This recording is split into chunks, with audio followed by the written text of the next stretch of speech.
I stared at the cream-colored envelope sitting on my desk, the gold-embossed lettering catching the morning light. Annual Morrison Family Christmas Dinner, it read, followed by an address I knew all too well. 782 Oakwood Drive. The family estate where I'd spent countless holidays being reminded of my place in the hierarchy. My fingers traced the edge of the invitation. 3 years had passed since I'd attended their precious dinner. 3 years of building, planning, and waiting. Now holding this invitation felt different. This time, I wasn't the charity case cousin they'd all whispered about. I was the CEO of Walker Industries, and as of tomorrow morning, the new owner of Morrison Technologies. Though they didn't know that part yet. Ms. Walker? My assistant Sarah's voice came through the intercom. The final acquisition papers just arrived from legal. Send them in, I replied, sliding the invitation into my drawer. Sarah entered, her heels clicking against the marble floor of my penthouse office. She carried a thick folder marked confidential and wore the kind of smile that meant good news. Everything's in order, she said, placing the folder on my desk. The board approved the buyout unanimously.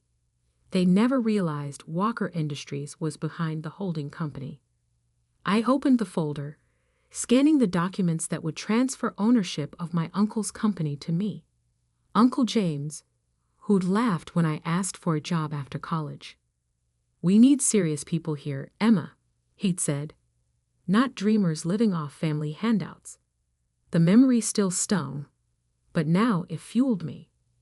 Sarah, I said, signing the final page, clear my schedule for Christmas Day. I'll be attending a family dinner. She raised an eyebrow. The Morrisons?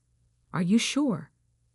I smiled, remembering my cousin Blake's words from the last dinner I attended. When are you going to stop embarrassing the family and do something with your life? Oh yes, I replied. It's time they learned what I've done with my life. The week before Christmas passed in a blur of meetings and preparations. The acquisition was set to complete at exactly 2 p.m. on Christmas Day. Right around the time my family would be serving turkey and judgment in equal portions. I chose my outfit carefully that morning. A simple black dress that probably cost more than my cousin Blake's monthly salary, though you'd never guess by looking at it. No flashy labels, no obvious signs of wealth. Let them think I was still struggling. The reveal would be sweeter that way. As I pulled up to the mansion in my modest car, not the Bentley I usually drove, memories flooded back. Every Christmas dinner, every snide comment, every time they'd made me feel small. Emma, my Aunt Patricia's voice carried across the driveway, sticky sweet with fake concern. We weren't sure you'd come. Times must be difficult. I smiled, clutching my simple handbag that held nothing but my phone and the acquisition papers. Thank you for inviting me, Aunt Patricia. Inside, the house smelled of pine and pretension.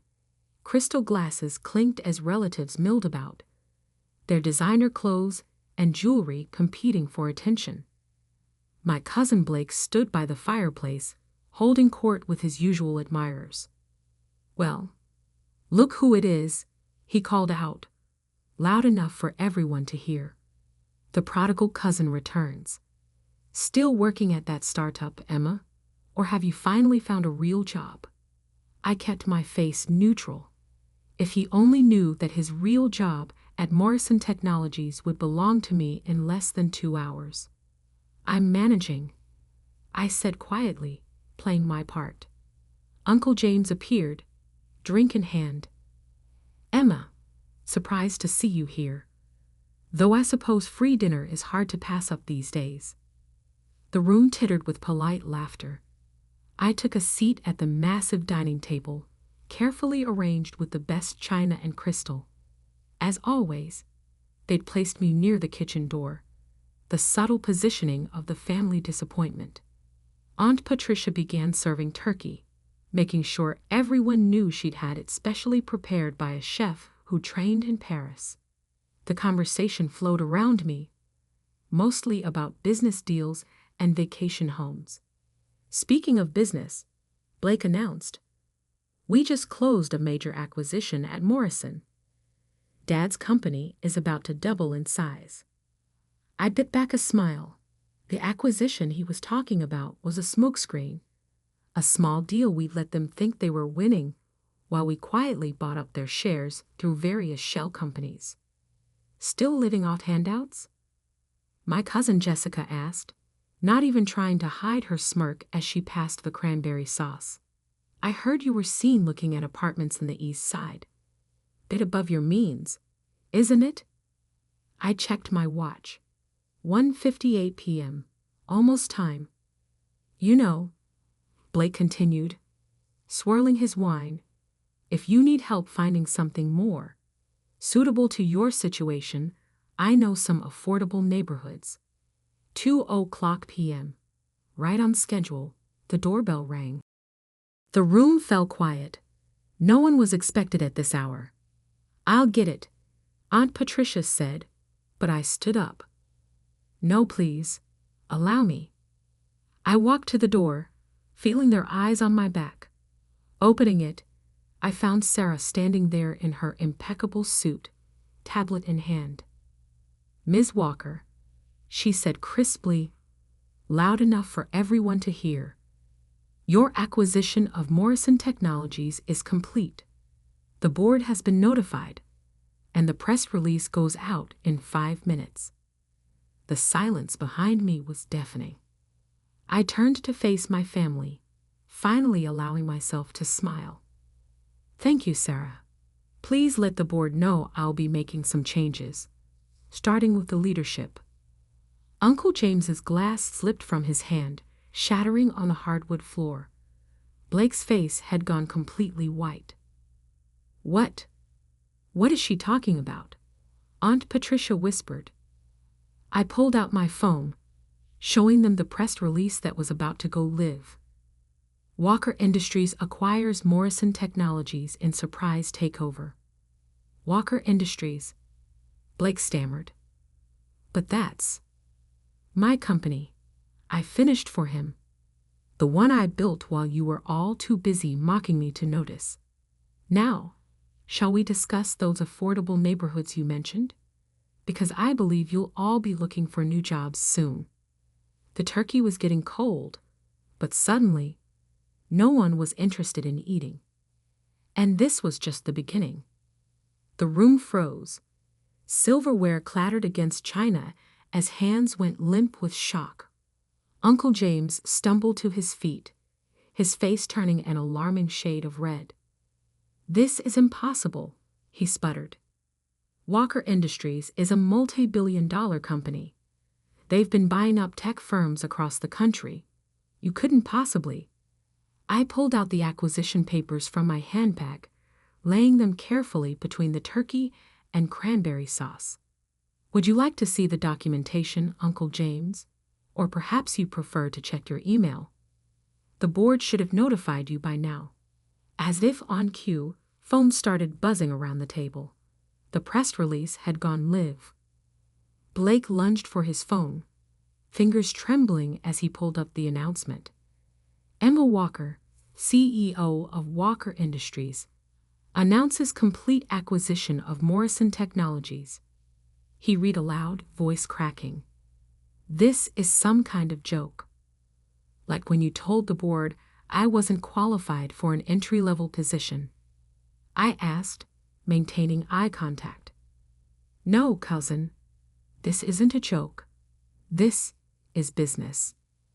Aunt Patricia gripped the back of her chair, knuckles white. But you were struggling. Living in that tiny apartment, driving that old car." I smiled, remembering all the times they'd commented on my modest lifestyle. "That apartment? It's one of 50 properties I own in the city. The car? A choice, not a necessity. You see, While you were all busy flaunting your wealth, I was building mine. Sarah stepped forward, tablet still in hand. Ms. Walker, the transition team is ready. Would you like me to begin implementing the leadership changes now? Uncle James slammed his hand on the table. Now wait just a minute. You can't just walk in here and... I can. I cut him off calmly. And I will. But first, let me share a story, since we're having such a lovely family dinner. I took my seat again, smoothing my dress. The power shift in the room was palpable. Every eye was fixed on me, including those of relatives who'd barely acknowledged my existence for years. 6 years ago, I came to you with a business proposal. I began, looking directly at Uncle James. A digital payment processing system that could revolutionize how small businesses handle transactions. You laughed me out of your office, said I was playing entrepreneur. Remember? He swallowed hard, but said nothing. So I took my proposal elsewhere. Built it myself. That system now handles over $50 billion in annual transactions. But that was just the beginning. I paused, taking a sip of water. While you were all busy mocking my startup, I was acquiring companies across 3 continents, always through holding companies, always quietly. Morrison Technologies was just the latest piece of the puzzle. Why? Blake's voice was barely a whisper. Why not tell us? I turned to him, remembering every snide comment, every deliberate exclusion. Because you needed to learn something. All of you did. Success isn't about showing off. It's about substance. Something this family seems to have forgotten. Sarah cleared her throat softly. The press is requesting comments, Ms. Walker, and the board members are asking about tomorrow's transition meeting. Tell them I'll issue a statement after dinner, I replied. Family comes first, after all. Isn't that right, Aunt Patricia? My aunt, who'd always insisted on family loyalty while treating me like an outsider, could only stare at her plate. Now, I continued, let's discuss the changes coming to Morrison Technologies. First, the leadership team will be restructured. Blake, your position as Vice President of Sales is being eliminated. Uncle James, you'll be stepping down as CEO, effective immediately. You can't do this. Uncle James found his voice again. The board has already approved everything. I finished for him. They were quite impressed with Walker Industries' track record. Unlike Morrison's recent performance, Jessica, who'd made the comment about handouts earlier, pushed her chair back. This is ridiculous. I'm calling our lawyers. Feel free, I smiled. They've already reviewed and approved the acquisition. But while you're at it, you might want to call a recruiter too. Your position is also being eliminated. The room erupted in chaos. Voices raised in protest, threats of lawsuits, pleas for reconsideration. I let it wash over me, remembering all the times I'd sat quietly while they belittled my dreams. Sarah stepped closer. Should I have security on standby? That won't be necessary, I replied, loud enough for everyone to hear. My family may have forgotten their manners, but I'm sure they can handle this professionally. Can't you? The silence that followed was deafening. Now, I stood, straightening my simple black dress. I believe there's dessert. Aunt Patricia always serves her famous apple pie at Christmas. Though I suspect it's not actually homemade, is it? The bakery on 5th Street does excellent work. Aunt Patricia's face flushed. Another carefully maintained illusion shattered. Before we continue, I pulled out a stack of envelopes from my bag. I have some documents for each of you. Severance packages, non-disclosure agreements, and terms for your departures. I'm being quite generous, more generous than you've ever been to me. You have until the end of dinner to decide. I began passing out the envelopes, watching as trembling hands opened them. The amounts inside were substantial. I wasn't interested in revenge, just reorganization. One more thing, I added, returning to my seat. Those non-disclosure agreements, they include social media. So all those nasty posts about my failed career might want to disappear before midnight. Blake looked up from his envelope, his face ashen. You knew about those? I know everything, I replied simply. I had to learn to pay attention to details when no one was paying attention to me. The rest of dinner passed in stunned silence, broken only by the occasional quiet sob or whispered consultation between family members. The turkey grew cold, the expensive wine untouched. As Sarah had predicted, it was quite an interesting Christmas dinner indeed. The grandfather clock in the hallway struck 4, its deep chimes echoing through the tension-filled dining room. I watched as my family members shuffled through their severance papers, their faces cycling through shock, anger, and finally, the sweetest part, fear. You have until New Year's Day to clear out your offices, I said, standing up. Generous, considering how quickly you showed me the door 6 years ago. Uncle James, who hadn't touched his food since the revelation, finally spoke. His voice had lost its usual pompous tone. Emma, surely we can discuss this. We're family. I turned to him slowly, letting his words hang in the air. Family? Let's talk about family, Uncle James. When Aunt Marie died, and I needed help with Mom's medical bills, where was family then? When I slept in my car for 3 months while building my company, did family notice? You slept in your car? Aunt Patricia interrupted, her perfectly made-up face crumpling. But why didn't you say something? Would you have listened? I asked quietly. Or would you have used it as another reason to mock me at Sunday brunch? The silence that followed was answer enough. Sarah stepped forward again. Ms. Walker, the board is requesting an immediate video conference, and Mr. Sterling from the Times is asking for an exclusive. I nodded, then turned back to my family. You'll find complete instructions in your packets. The transition team will assist you with the handover. Please don't make this more difficult than it needs to be. Blake, who had been uncharacteristically quiet, suddenly stood up. Wait. Just wait. He pulled out his phone, fingers trembling as he pulled up something. Is this why you were at the Thompson merger last month? In the background of this photo. That's you, isn't it? I glanced at the society page photo he'd found. Indeed, I was visible in the background, speaking with the CEO of one of the largest tech companies in the country. Yes, unlike some people, I prefer to do my work quietly.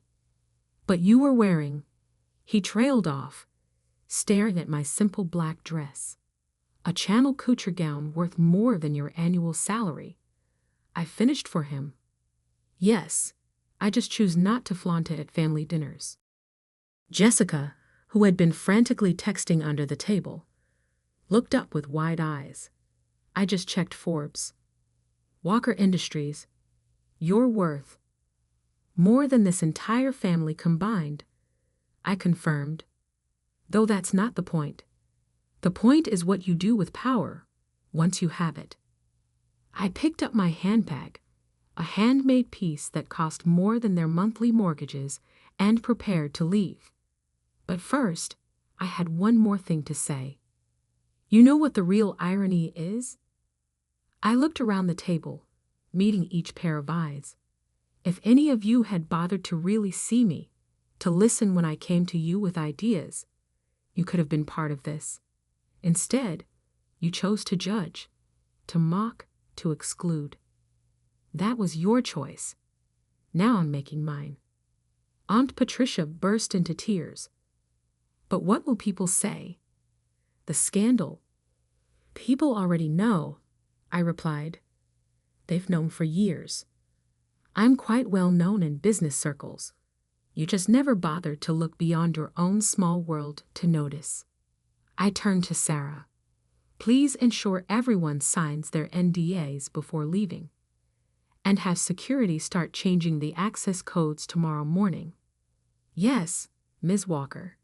And your dinner appointment? Keep it. I think I've lost my appetite here. As I walked toward the door, Uncle James called out one last time. Emma, please. Give me a chance to make this right. I paused, hand on the doorknob. You had 15 years of chances, Uncle James. Now it's my turn to run things. The drive home was quiet. Sarah sat in the passenger seat of my modest car, efficiently working through emails on her tablet. The press release has gone viral, she reported. Your family's social media accounts have all gone private in the last hour. I smiled slightly. Have there been any calls from them yet? 17. Mostly from Blake and your uncle. Should I continue blocking them? Yes. They can go through proper channels now, just like they always made me do. We pulled up to my real home, not the small apartment they knew about, but my actual residence, a penthouse overlooking the city. As the private elevator climbed to the top floor, Sarah cleared her throat. Ms. Walker? Was it worth the wait? Planning all this for so long? I thought about the years of careful preparation, of building my empire in silence, of watching and waiting for the perfect moment. You know what my grandmother used to say before she died, I replied, stepping into my expansive living room.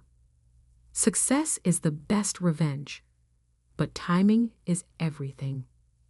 I walked to the floor-to-ceiling windows, looking out over the city I now partially owned. Somewhere down there, my family was realizing that the person they dismissed for so long had become the one person they couldn't afford to ignore. Sarah, send flowers to the family tomorrow. White lilies, Aunt Patricia's favorite, include a card. What should it say? I smiled, remembering all the Christmas cards they'd sent over the years, always signed with false warmth and hidden barbs. Keep it simple. Just right. Merry Christmas. Looking forward to a productive new year. Best regards, your new CEO. Tomorrow, the real work would begin. The restructuring, the meetings, the press conferences. But tonight, I had given myself the one gift my family had never managed to give me. Respect. And that was worth more than all the Christmas dinners in the world.